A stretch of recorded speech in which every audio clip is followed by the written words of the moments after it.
일본의 상도 1회.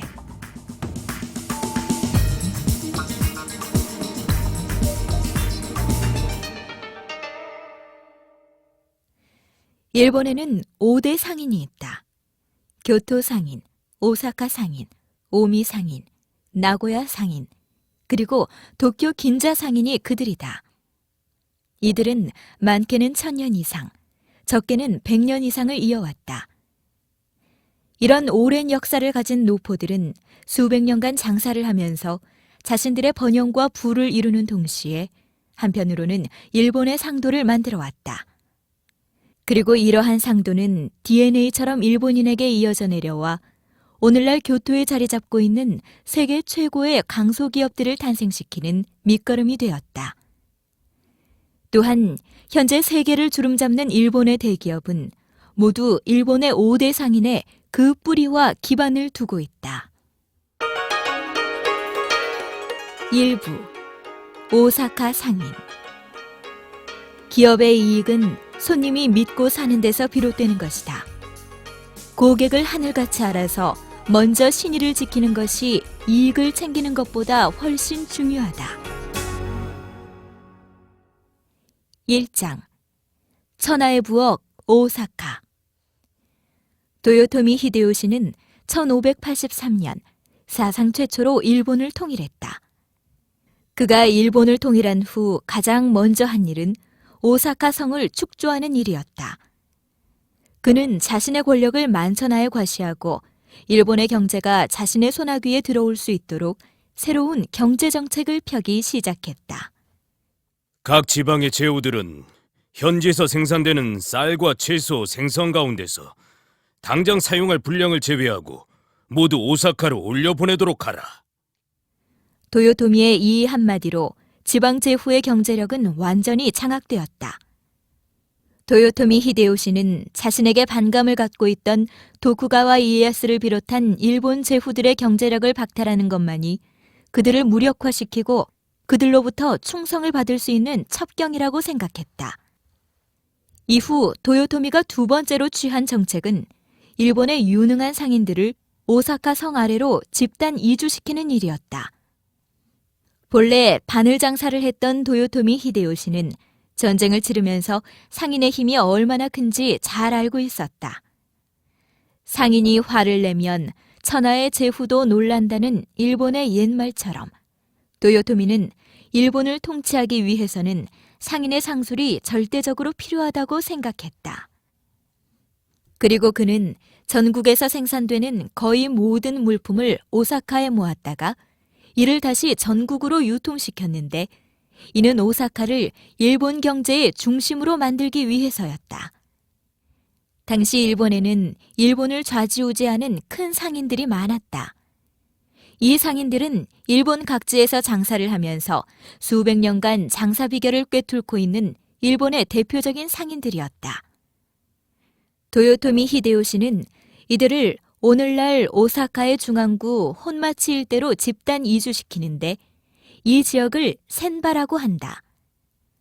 센바란 선착장을 말하는데 오사카는 108개의 다리가 있는 운하의 도시로 전국의 모든 물건들이 바다나 강을 통해 오사카로 모여들면 이들은 다시 운하를 통해 센바에 모여들었다. 일본 각 지방의 물산이 센바로 모여들면 상인들은 그 물건들을 오사카 성이나 교토를 비롯한 전국으로 보냈던 것이다. 1580년과 90년대에 도요토미 히데요시의 강제적인 명령으로 오사카에 정착한 상인들은 그 뒤 오사카를 물산의 중심, 상거래의 중심, 상인의 도시로 만드는 데 앞장섰다. 그 중에서도 유명한 상인은 바로 센바 상인 요도야 조안이다. 상인 요도야 조안의 지혜.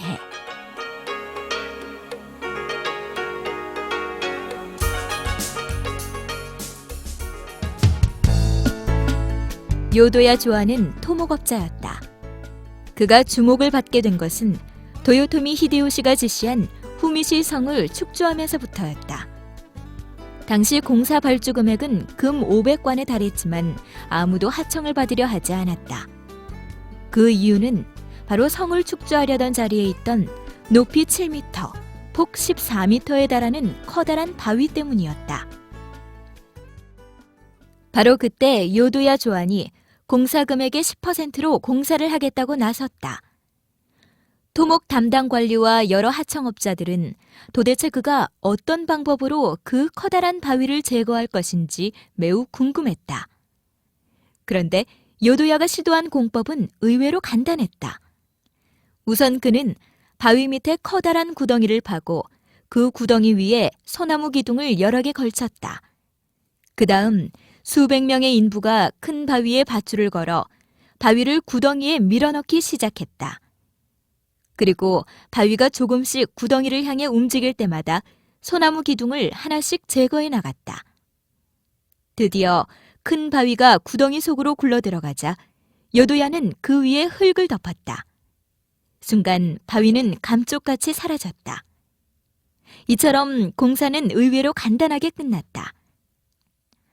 요도야는 도쿠가와 이에야스 시대에도 대단한 활약을 했다. 당시 전쟁을 치르던 도쿠가와 측은 전쟁 물자가 모자라 곤혹을 치르고 있었다. 군사들은 천막이 없어 찬이슬을 맞으며 잠을 자야 할 정도였던 것이다. 이때 요도야 조안은 도쿠가와 이에야스에게 원하는 만큼의 천막과 쌀을 주겠다고 제안했다. 물자 부족에 시달리던 도쿠가와 진영에게 이보다 더 큰 선물은 없었다. 결국 요도야의 덕택으로 전쟁은 승리를 거뒀고 도쿠가와는 이에 대한 보답을 하기로 했다. 그대에게 신세를 많이 졌으니 원하는 것이 있다면 이야기해 보시오. 도쿠가와의 호의를 거절하던 요도야 조안은 마지못한 듯 뜻밖의 제안을 하게 된다. 들판에 널려있는 시체들을 치우게 해주십시오. 도쿠가와 이에야스는 그렇지 않아도 들판의 시체를 어떻게 처리할지 고민하던 참이라 그의 제안에 감동을 받을 정도였다. 그 다음 날부터 요도야 조안은 부하들과 함께 시체 처리에 나섰다. 여기서 또 한 번 그의 상인으로서의 천재적 능력이 발휘되는데 그는 시체를 치우는 동시에 그들이 쓰던 투구와 갑옷, 창과 칼을 모으기 시작했다. 결산을 해보니 시체 처리 비용을 제하고도 몇 곱의 이익이 남았다. 이 사실을 알게 된 도쿠가와 이에야스는 역시 장사꾼이라며 감탄의 찬사를 보냈다. 천하의 부엌, 오사카의 3대 시장.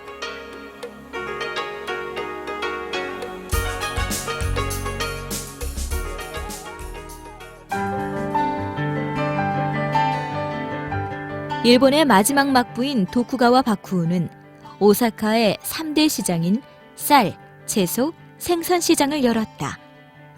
당시 쌀은 지방 다이묘들의 상징과 같은 존재로 일본의 경제력을 장악할 수 있는 수단이 되기도 했다. 도쿠가와 이에야스는 전국의 쌀을 통제하기 위해 오사카와 도쿄 두 곳에 쌀을 모아놓았다. 쌀 다음으로 중심이 된 것은 채소였다.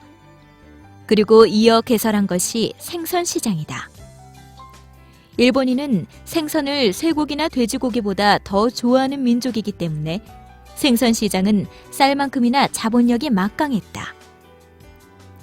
이렇듯 도쿠가와 이에야스는 일본인의 3대 주 부식을 오사카와 도쿄에 집화시켜 직접 통제함으로써 일본의 경제를 소나귀에 넣으려고 했다.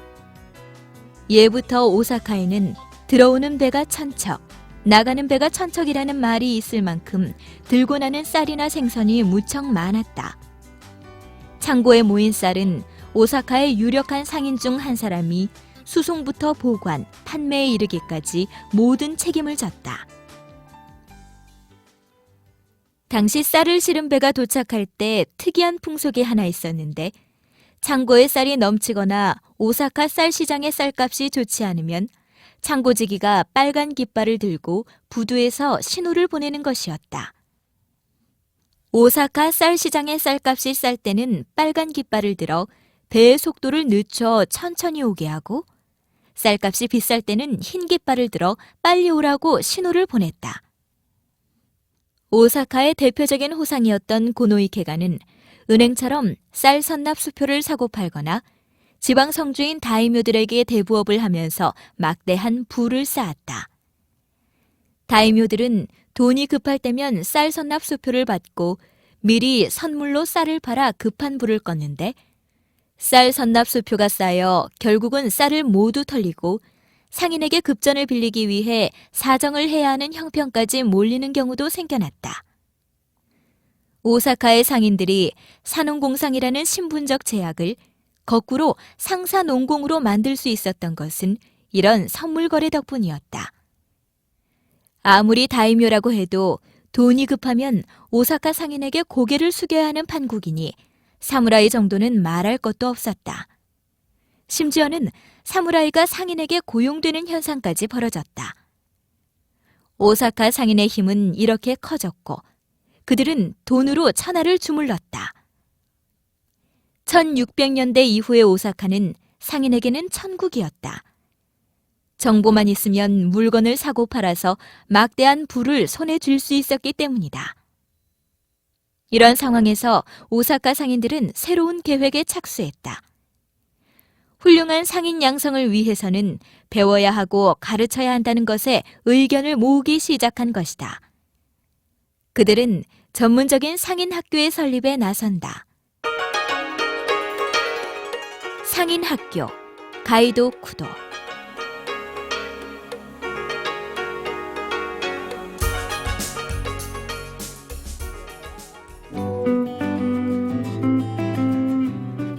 가이도 쿠도라는 상인 학교를 설립한 상인은 산세이야 다케우의 몬 외에 4명의 상인들이었다. 그들은 스스로를 가리켜 오동지라 부르며 사제를 털어 학교를 세우고 장사꾼도 배워야 한다는 데 뜻을 모았다. 1723년에 설립된 이 가이도 쿠도가 바로 상인들의 손에 설립된 일본 최초의 상인학교였다. 가이도 쿠도는 빈부 귀천 따지지 않고 누구든 입학이 가능했다. 그것만 보더라도 신분제도가 엄격했던 봉건 사회에서 가이도 쿠도는 파격적인 학교였다. 이곳에서는 상인에게 지식과 지혜를 가르치는 것이 목적이었기 때문에 학설 따위는 중요하게 취급하지 않았다. 그들이 원한 것은 고전의 고루한 세계가 아니라 고전에서 배울 수 있는 유연한 사고였다. 그 과정이 끝나면 고전의 비판을 통한 합리적인 사고의 배양과 한문 독해의 주안점을 두고 교육 과정을 이끌어 나갔다. 덕분에 가이도 쿠도에서 배운 학생들 중에는 당대를 대변할 만한 유능한 학자들이 나오기도 했는데 고전에 대한 비판을 통해 새로운 학문 체계를 완성할 수 있었기 때문이다. 가이도 쿠도는 그 뒤 146년 동안 유능한 오사카 상인을 배출하다가 서양의 근대적인 교육 제도가 들어오면서 1869년에 폐교한다. 그러나 50년 후인 1916년에 가이도 쿠도가 부활하는데 서양의 근대적인 교육도 오사카의 상인 정신을 가르치지 못한다는 비판이 일었기 때문이다. 오늘날 오사카 대학 문학부 내에는 가이도 쿠도 센터가 있다. 가이도 쿠도에서 출발한 오사카 상인의 전통이 지금도 면면히 이어지고 있는 것이다. 또 바로 그러한 오사카 상인의 실용주의 정신은 훗날 파나소닉, 스미토모, 미쓰이 그룹 등 세계적인 대기업을 탄생시키는 밑거름이 되었다. 오사카 상인의 정신, 센바 상도.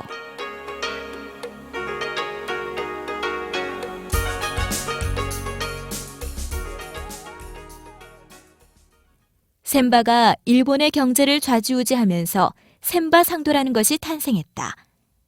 센바 상도란 손님에게 이기는 것이 아니라 지는 정신을 말한다. 그 정신의 핵심은 돈을 남기는 것은 하, 가게를 남기는 것은 중, 사람을 남기는 것은 상이라는 것이다. 센바 상도는 돈보다 가게, 가게보다 사람, 즉 고객을 가장 중시하는 정신을 말한다. 자신을 믿어주는 고객이 있는 한 상업은 영원하다. 따라서 오사카 상인은 눈앞의 이익이나 가게를 남기는 것보다 사람을 남기는 것을 가장 중요하게 여긴다. 센바 상도, 즉 오사카 상인들의 상도가 탄생하게 된 배경에는 두 가지가 있다. 첫째, 그들은 입신 출세를 목적으로 하지 않았다. 오사카 상인들은 산홍공상이라는 사회제도의 틀 아래에서 정치적으로 출세하기는 틀렸다는 것을 일찍이 알고 있었다. 그들은 기본적으로 자신이 먹을 것은 스스로 책임진다는 정신을 가지고 있었다. 출세가 목적이 아니었으므로 경쟁할 필요도 없고 자신들의 처지를 알기에 공동으로 연대해서 장사를 도모해 나갔다. 또한 그들은 탁상 공론보다는 실천이 더 중요하다는 것을 현장 경험을 통해 절실히 깨닫고 있었다. 둘째, 에도 시대에 지방 영주를 통제하기 위해 일정 기간은 본인의 영지에서 또 일정 기간은 에도에서 근무하게 하는 참근 교대제가 실행되자 도로교통이 발달하게 되었다. 또 원활한 이동과 소통을 위해 전국에 5개의 큰 길이 생기고 역참이 생겨났으며 해운도 발달하였다. 물자를 수송할 때 배를 이용해서 바쿠후나 다이묘가 세금으로 거둔 영공민은 모두 오사카로 집결되었다. 결국 이처럼 활발한 교역으로 인한 상업의 번성이 일본의 상도를 이루게 된 것이다.